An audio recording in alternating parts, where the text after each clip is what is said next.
चांदोली अभयारण्यामुळे विस्थापित झालेल्या प्रकल्पग्रस्तांना 30 वर्षांनंतरही कायद्यानुसार जमिनींचं वाटप झालेलं नाही। ज्यांनी जमिनी दिल्या त्यांच्यावरच संघर्ष करण्याची वेळ आली आहे।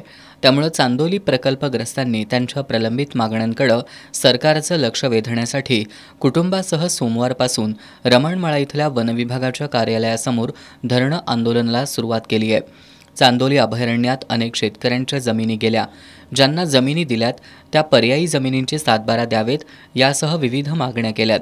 श्रमिक मुक्ती दलाचे नेते डॉक्टर भारत पाटणकर यांनी वन्य प्राण्यांकडून मानवी वस्तीत होणारे हल्ले थांबवण्याची मागणी वनविभागाच्या अधिकाऱ्यांकडे केली।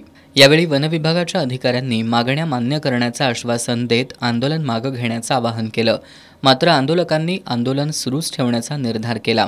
आंदोलनात संतोष गोटल, मारुती पाटील, डी.के. बोडके, दाऊद पटेल, विनोद बडदे, जगन्नाथ कुडतुडकर यांच्यासह चांदोली प्रकल्पग्रस्त सहभागी झालेत।